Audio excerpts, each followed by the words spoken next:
Good evening and welcome to Undercurrent. Once again, we're down here in the beautiful port of Fremantle with one of the statues of a man coming to Australia for the very first time. And in fact, the Fremantle port is the very same port that I landed on first when I came to Australia in 1977. Yes, I'm a boat person. Welcome to Undercurrent, Perth's only local current affairs show made by Perth people for Perth people right here in Perth, or in the instance of tonight, Fremantle. We're happy to have you with us this evening and we're looking forward to bringing you the stories that affect you. Tonight, we've got another fantastic show lined up for you. First up, Fremantle MP Melissa Park spoke to us about why we need to ban gene patents and what all of that actually means. Would you be able to tell us what patent genes are and what is wrong with them? Well, it's a bedrock principle of patent law that there must be an invention. Discovering a human gene is not inventing it. There is no objection to corporations that have invested in research to develop a new diagnostic process or a vaccine or a medicine from being granted patents over those inventions. And that's the whole point of the patent system. It's a reward for invention. But there is a very large objection to corporations being granted patents over the underlying biological materials, that is the genes and proteins themselves, because not only have they not been invented, but they are also preventing others from carrying out research and tests using those biological materials. And I can give you three specific examples in Australia of how gene patents are impacting upon healthcare and research in Australia.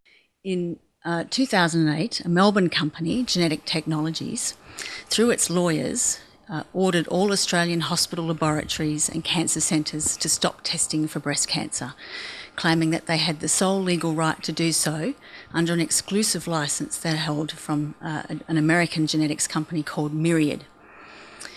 A few months ago, Four Corners screened a program called Body Corporate, highlighting the case of doctors at Westmead Hospital in New South Wales who are sending children's DNA samples to Scotland for testing for epilepsy rather than paying the exorbitant fees demanded by Genetic Technologies, which controls the patent to the epilepsy gene in Australia. What changes do you think must happen so that the patent law become a better system? There have been some very significant developments in the United States in the past year which Australia can learn from, because the Australian patent system has fairly closely followed the American system for a long time now. What's happened is that in the United States there were two women, Lisbeth Siriani and Janae Gerard, who had sought second opinions on positive genetic tests for ovarian cancer. They couldn't get those second opinions because there's only one test owned by only one company, Myriad Genetics, which charges US $4,000 per test, which is not recoverable under US health insurance. Those women, together with other cancer patients and civil liberties groups in the United States, took Myriad to court, calling for their patents to be invalidated. A US federal court judge last year agreed with the applicants and ruled that Myriad's patents had been improperly granted, that they had not invented the breast and cancer genes. Proponents of gene patents argue that companies will not invest in genetic research unless they have the economic incentives created by the patent system. But in fact, the reverse is true. Rather than encouraging scientific research and innovation, gene patents are actually inhibiting it because they are preventing anybody from having access to the basic genetic material needed for research. So what we want to see is a change to the Patents Act to make it clear that human genes cannot be patented. It has definitely been an eye-opening chat. Thank you very much for your time and your interview. My pleasure, Mara.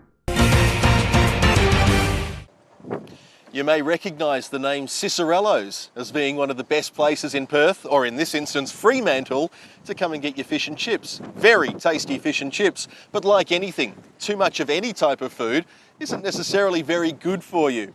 Next up, Nick Hayes has a chat with Perth's very own biggest loser, Alison Braun. They talk about what life is like after the show.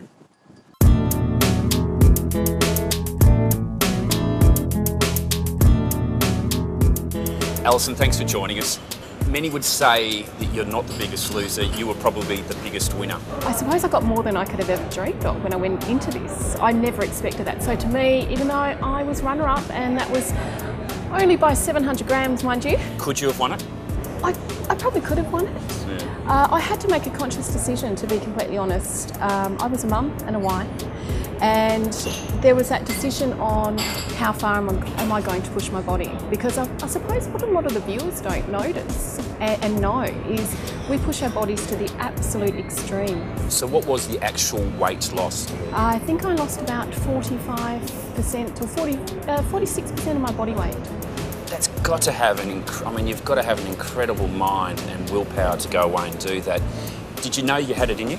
Well, strangely enough, I used to watch The Biggest Loser. I used to sit on the couch and vow every week. I was too going to weigh in like the contestants. I got a little bit mixed up because I used to sit on the couch and eat chocolate, and as they got smaller, I got bigger. So got it all a little bit mixed up. And I suppose this is the amazing thing about life, and these are our, those paths that we get given, and those split-second decisions that we make that change the direction of our life. And for me, that was one of them. I could have sat on the couch and said, I can't do this. I'd love to do it, but I can't.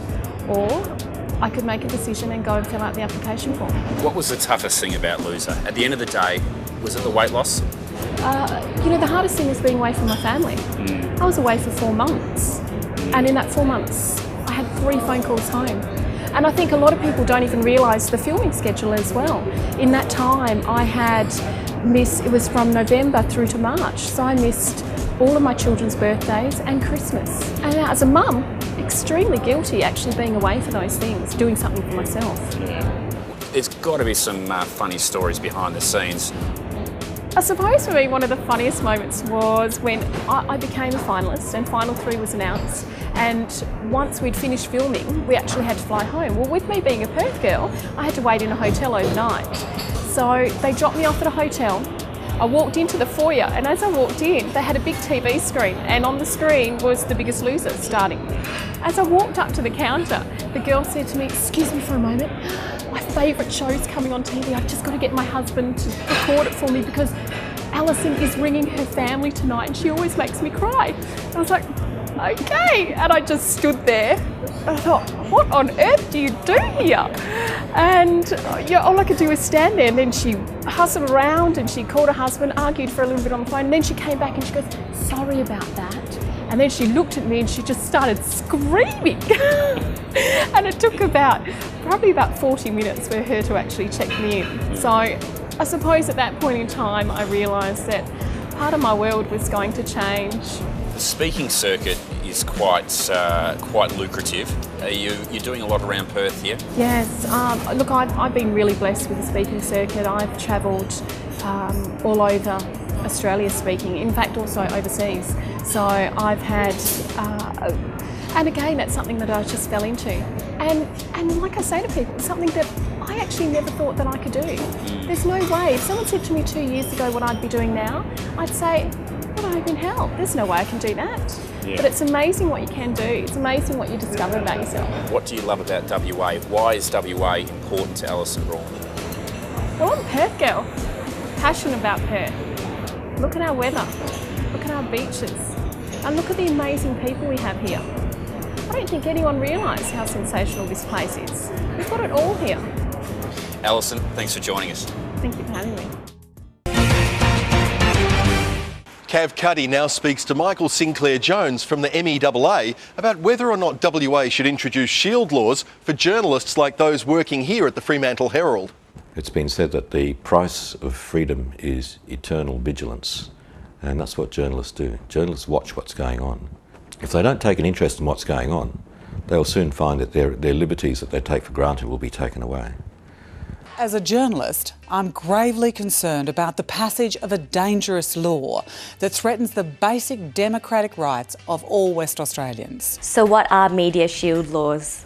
Media shield laws are designed to protect journalists who write stories based on confidential information from people who have blown the whistle on something which the public has a right to know. Shield laws in other countries protect journalists from being forced to hand over their sources to courts of law. The whole idea of having a shield law is to enable people to know what's really going on. And there are lots of public servants in the state civil service who may be aware of all kinds of allegations of corruption or misappropriation or incompetence, and that happens in all bureaucracies. These people are employed using taxpayers' money, and the public has a right to know when things go seriously wrong. Now, under state law at the moment, it's an offence for any state civil service to talk to a journalist about anything. It's a criminal offence. But, of course, if journalists are not allowed to do their jobs properly, then the public is denied the right to know what's going on. What are the prospects of these laws passing here in Western Australia? Well, at the moment, the state government has talked about introducing shield laws. It's made all the right noises. However, the document that the state government published, said that the new shield law would not apply to anyone who committed a crime. In other words, who committed an offence to release information. So that means that any state civil servant who talks about some sort of corruption or incompetence to a journalist is committing a crime, because under state law it's a crime for civil servants to talk to the media. In the past 6 years, dozens of innocent West Australians have been dragged before secret hearings at which there were no juries present and no witnesses. This document I have in my hand is a summons to attend a secret inquiry of the Corruption and Crime Commission, the West Australian Corruption and Crime Commission. It's an offence for anyone who's served with a summons like this to tell anyone else about it, punishable by 3 years jail and a $60,000 fine. The person who told me about this summons and who gave me a copy of it broke the law to do so. It's an offence for me to have this document, and it's an offence for me to show it to you.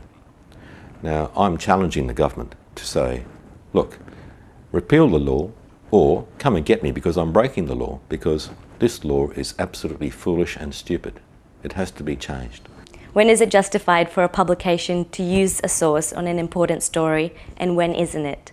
The only reason why you might disclose a source would be if it's in the substantial advancement of the public interest. In other words, if there was an overwhelming reason to expose the source, or the risk of substantial harm to other people.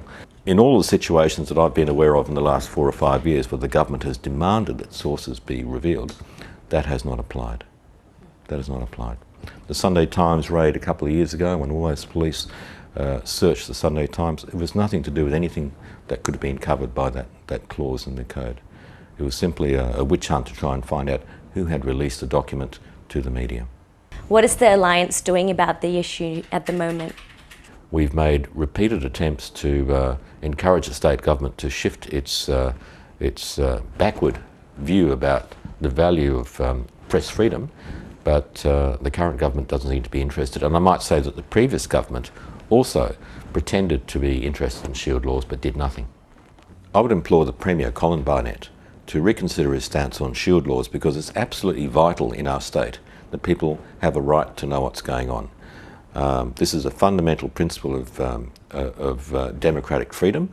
You can't have a democracy where information is limited, and threatening people with jail and fines is an absolutely abhorrent thing to do. Are we so afraid of corruption and crime that we need to sacrifice the basic democratic principles that enable our lifestyle choices in a free society? Do we want the shadowy world of secret interrogations and intimidation?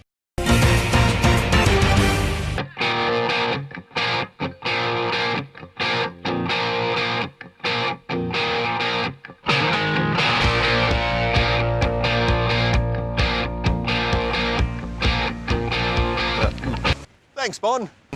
We'll be right back after these messages. Don't go away.